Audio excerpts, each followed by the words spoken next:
Hold on a second. What if all this expansion stuff means that Utah gets a free trip to the college football playoff? This is Locked On Baylor.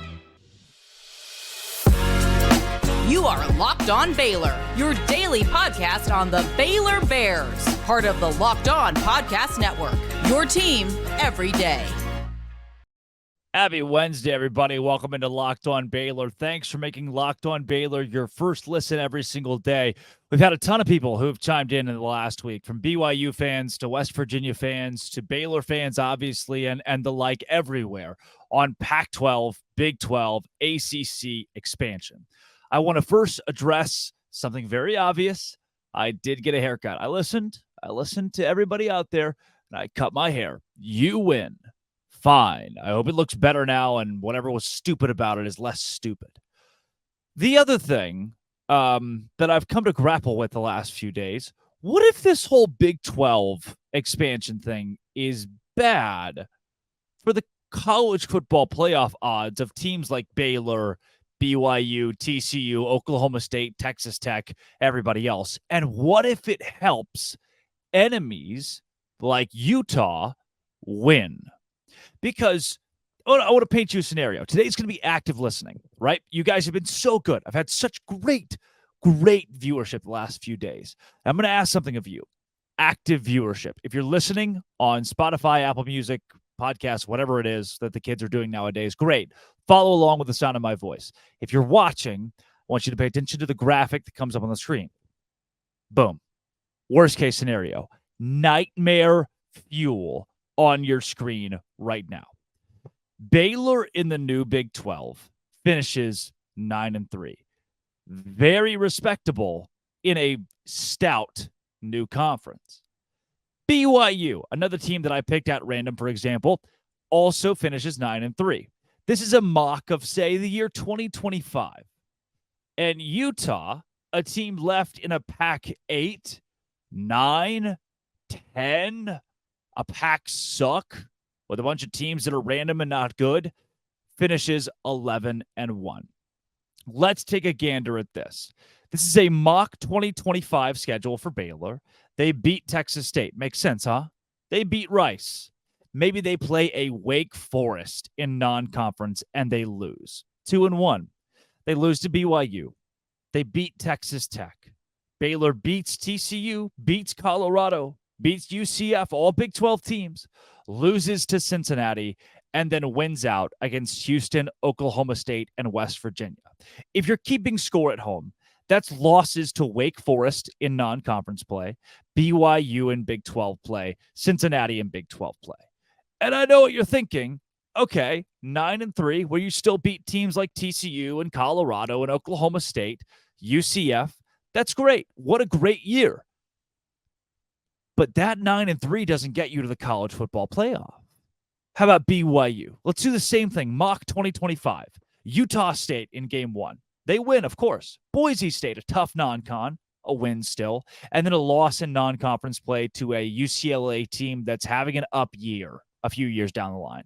Then BYU beats Baylor, loses to Cincinnati, has a nice win streak against UCF, TCU, and West Virginia before losing to Colorado and then winning out against Oklahoma State, Iowa State, and Houston. Pay attention here. BYU loses to UCLA, Cincinnati, and Colorado. Makes sense, whatever.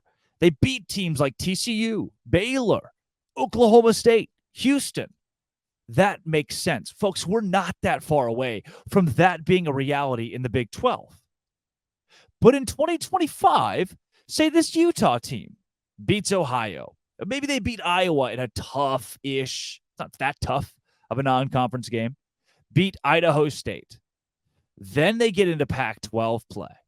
They beat Cal, lose to Oregon, beat Stanford, Oregon State, Washington, Arizona State, Washington State, Arizona, and San Diego State. Guys, let's be real about this. It's not a tough schedule. It's not hard. It's not hard. Utah wins the Pac-12 in a couple of years with that schedule on your screen, with wins over teams like Cal, Oregon State, Arizona State. The toughest game on their schedule, Oregon, they lose. And the rest of the games the rest of the games are winnable, completely winnable conference games. Reminder, in this scenario, BYU has beaten TCU. Baylor has beaten Texas Tech and Colorado and Oklahoma State. But does Utah make the college football playoff? Baylor's 9-3, but a damn good 9-3. BYU is too. And you could sub BYU for Oklahoma State. You could sub Baylor for Cincinnati. One of those Big 12 teams goes 9-3. Would probably beat Utah by 21 points. But Utah went 11-1 and won the Pac-12 conference. How close are we to a scenario where there's still a quasi Power 5, where the committee still thinks, oh, yeah, there's a Power 5 out there, and Utah's in it. And Utah is still a Power 5 champion. Might I remind you, only one Pac-12 team has ever made the college football playoff. Washington, of all teams. Not Oregon, not USC, not UCLA, Washington. Do you know why? Not because these UCLA teams, USC teams have been terrible, just god awful, just couldn't win in a group of 5 conference. No, but because the Big 12 and the Pac-12 are fairly similar in the fact that a lot of these teams eat each other alive. There's a whole lot of cannibalism in these conferences. These teams beat up on one another. Pac-12, no different. But what happens when there's less parity in the Pac-12? What happens when Utah is winning games all of a sudden and there's nobody left to keep them in check? Same goes for Oregon. Same goes for Washington. Could we be headed toward a really weird era of college athletics where the Pac-12 is given favor in the college football playoff? Because let's take a look at this again. Obviously, when Utah is playing teams like Washington, Arizona State, and Stanford, it's still a better conference than the Mountain West by a long shot. There's still a case. That 11-1 Utah team that you see, they've got a legitimate case to go to the college football playoff. How do you reckon with that schedule and leave them out?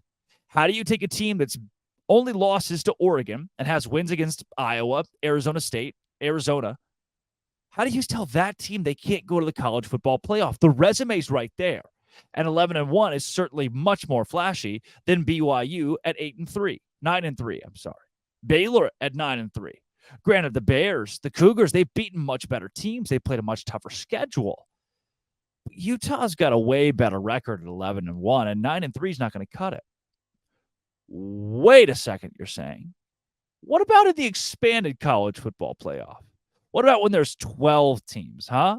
Then what do the odds look like? This is Locked On Baylor, part of the Locked On Podcast Network. Your team every day. I can tell you this much. I love LinkedIn Talent Solutions.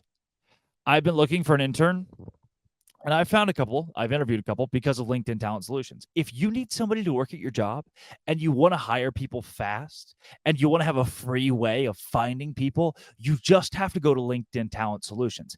It's so stupid easy. You can be 100 and 110. The ad read says 100%. I'll say 110. Be 110% certain that you have the best candidates that are qualified. You go to LinkedIn Jobs. LinkedIn Jobs helps you find the right people faster and for free. So go and add your job to the purple hashtag hiring frame. And then once you add it to your LinkedIn profile, you can spread the word that you're hiring, and they're going to spread the word for you through their algorithm. Simple tools, screening questions that make it easy for you to focus on candidates with just the right skills and the experience so that you can quickly prioritize who you want to interview and who you want to hire. Find the right team member right now. It's qualitative, right? I can give you the quantitative stuff, the numbers, but it's qualitative. It's just easy to use, and it's how I found an intern. It's why small businesses rate LinkedIn Jobs #1 in delivering quality hires versus the leading competitors. LinkedIn Jobs helps you find the qualified people you want to talk to faster. Post your job for free at LinkedIn.com. Listen to this. LinkedIn.com/LockedOnCollege. LinkedIn.com/LockedOnCollege to post your job for free. Keep in mind the terms and conditions, they do apply. All right. Can the Pac-12 still make the college football playoff? We're entering a realm of a 12-team playoff where anybody can make the college football playoff, right? There is the talk of, all right, 11 Power 5 teams are going to make it, and then there'll be like an add-on, like a fun little, oh, Fresno State was good this year, put them in. Oh, Tulane was good this year, put them in. Oh, Florida Atlantic had a good year, put them in. But what happens when the big dogs, when these big teams in the Pac-12 leave? What happens even, and this a scenario you're not considering, maybe this might blow your mind a bit. It's blowing mine. UCLA and USC leave. And then Oregon leaves. And then Washington leaves. And then schools like Utah are left with what? 8 teams? That's 8 teams. They add in San Diego State. They add in Fresno State. They add in Boise State instead of Fresno State, right? Somehow the Pac gets to 10 teams. What's kind of what the Big 12 did? Kind of what the Big 12 did. Granted, Texas and Oklahoma, when they stayed, were much bigger brands than anything the Pac-12 would carry. But what if Oregon and Washington jump ship? Utah's still there. Arizona's still there. And a couple new teams are added in the fold, and there's 10 teams. Next thing you know, Arizona goes 11-1. Utah goes 11-1. And then the team behind them, the second place team, let's say 1 year Stanford, goes 10-2. Will the Pac-12 get an automatic 2 spots in the college football playoff? Will the Pac-12 have a much easier path than the Big 12 to the college football playoff? One of the things we might not be considering is how monumentally tough the Big 12 is going to be as you add in these Pac-12 schools. It all sounds fine and dandy, right? Oh, yes, the strength of the Big 12. From a 30,000 level view, sounds great, right? But what if we come back down to earth, back to sea level, and we look around us and then see that Baylor's got to play these schools. BYU's got to play these schools. Oh, yes, Colorado's here. Hooray. The Big 12 was saved. But how do you feel when Colorado starts winning games? When Oregon starts winning games? When Washington starts winning games? What if, and this is a legitimate scenario, look at Missouri in the SEC. Missouri's first couple of years in the SEC, they competed for an SEC title. They were winning the East. How would you feel if we spent all this time talking up how good Oregon is, how good of a fit, a culture fit Arizona is, and then get to the end of the road and realize, shoot, they're beating the old Pac-12 teams, the old Big 12 teams. Not saying it's going to happen. Not saying it's guaranteed at all. But a legitimate chance that these squads get in here and start winning games. So then what? Can the Pac-12 still make the college football playoff? Yes. And that should scare you a little bit because there isn't, and some of you are already commenting, like, oh, of course this would never happen. People are smart. They're not. I don't know if you've seen like the college football playoff committee and the way they operate, but there's a realm. I can see it. I can picture it right now. And you got to work with me here, but I can picture it right now where they look at the Pac-12 and say, we as college football playoff committee could make a pretty good impression on college athletics if we determine that the Pac-12 is still a power conference, even without 4 teams they had last season. We'll say they're still a power conference and we'll still let them into the college football playoff with or without a TV deal. You know, they still got Utah, Arizona, Arizona State. They still got the brands like Stanford. Even without like an Oregon or Washington, if the Pac-12 is still getting a team or two in the college football playoff, then what happened? What went away? What did they lose? Revenue per school, yes, but you make it back up with your opportunity to go to the college football playoff. Did we just give Utah a red carpet entrance? Did we just tell Utah, hey, sucks for you, you got stuck in the Pac-12. Congrats, you get to go to the 12-team playoff every year. I love the idea of a 12-team playoff. There are people out there, J.D. Piquel, one of them, very good friend of mine, who doesn't like the expanded playoff. And we've had plenty of arguments over this. The reason he doesn't like it is because it, quote, devalues the regular season. Look at the NFL.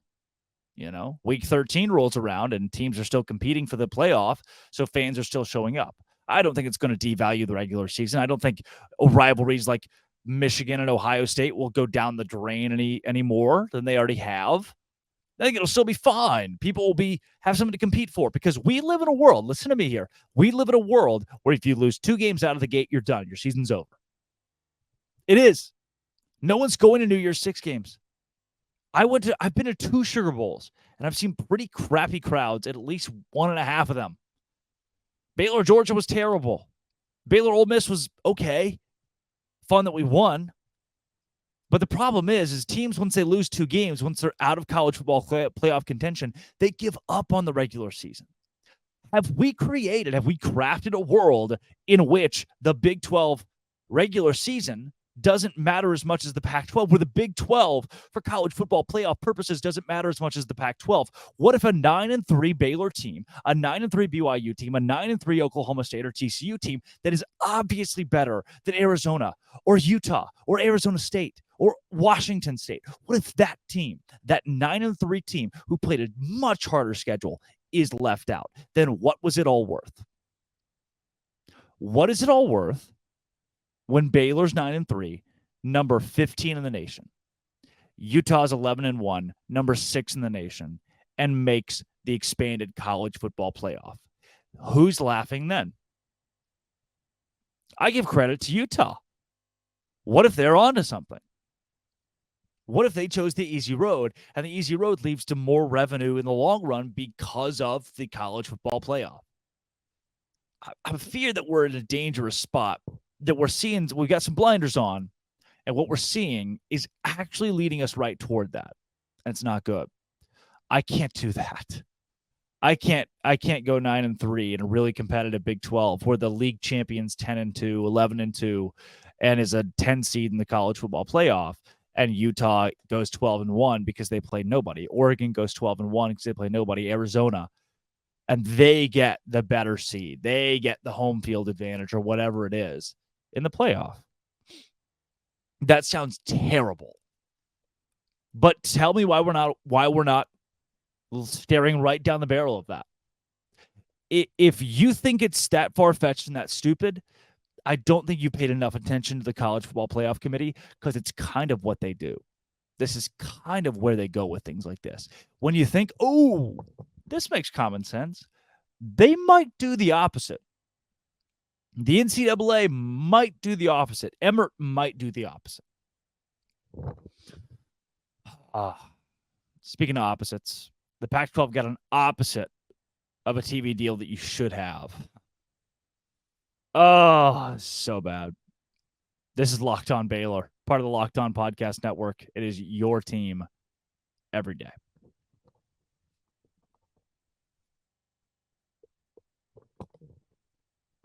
Wow. I mean, I told you it was going to be bad, and then it was bad. The Pac-12, George Kliavkoff, gave this new TV deal to the presidents on Tuesday. What I love about this is probably my favorite part. I'm reading from yahoo.com, yahoosports.com, by the way. One of my favorite parts about this whole deal, the meeting lasted 1 hour. I interviewed somebody to work alongside them. We had a 35-minute conversation because there was some clerical stuff to go through. That was for an internship. Yeah, 35-minute conversation. The Pac-12 presidents sat down for an hour. That's all it took. All the jury deliberated was an hour over this TV deal. And I can guarantee you that's not a good thing. How do you look at this TV deal, and not laugh? One TV executive told Yahoo Sports, I saw Kliavkoff's comments and was like, oh my God, either he's the greatest poker player or he's just bluffing. And then he pitches this TV deal, this rush TV deal, which, why? After a year, it's been over a year of us being told we'd have a TV deal. And it feels rushed. This rush TV deal, less than the Big 12's figure. And it sure enough, like we talked about, is streaming based. 2 proposals, apparently, in the presentation from Kliavkoff. One less lucrative than the other, per Yahoo Sports, depending on the amount of subscriptions. That's what it is. It's the escalator Jason Scheer talked about. The escalator where, oh, look.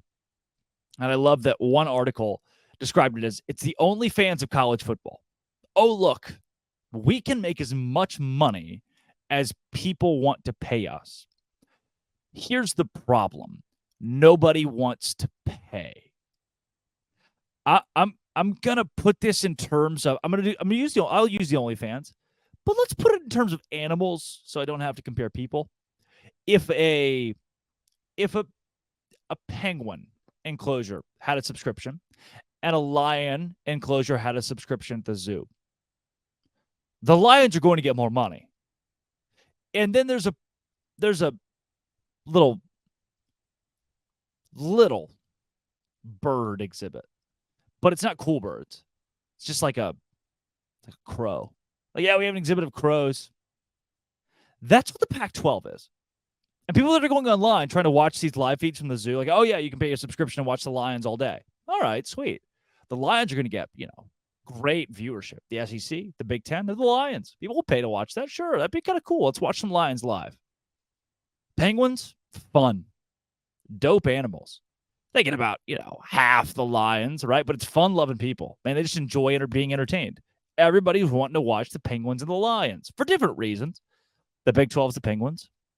Just a fun conference. Make money because it's fun to watch. Then there's the Crows. No one's watching the Crows. No one's going to OnlyFans. No one's going to the subscription service online to watch the Crows fly around in this zoo exhibit. Oh, the Crows are playing today. What time? Oh, 1 a.m. Central Time? Huh.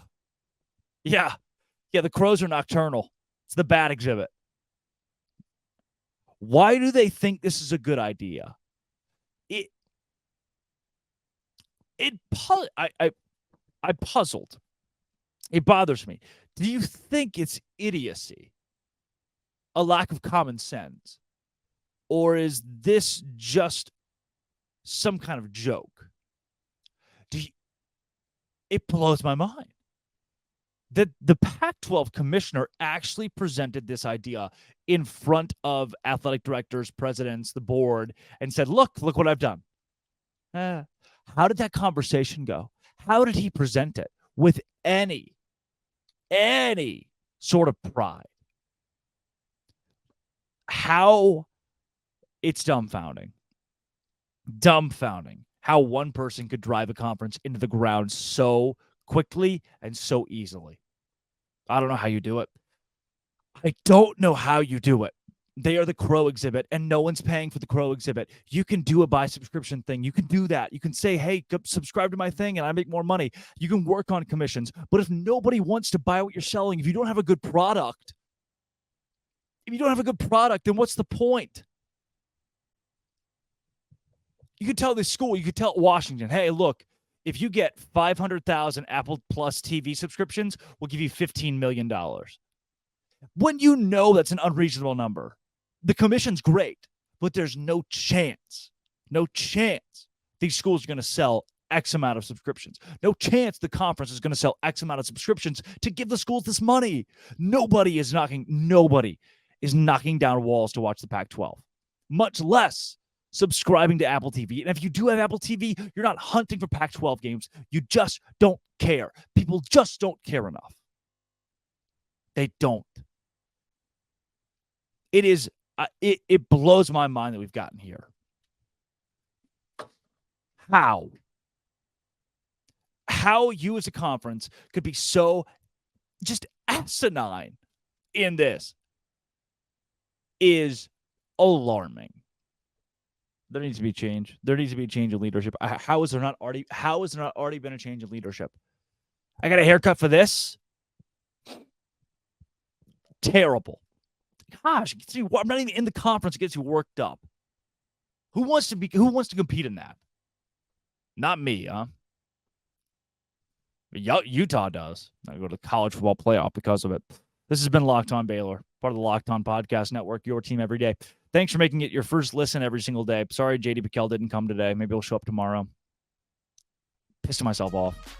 Thanks, George Kleofkoff, for making my night bad. This has been, it always will be, Locked On. Come back tomorrow. Tomorrow? Not a word. Tomorrow is Baylor Bears.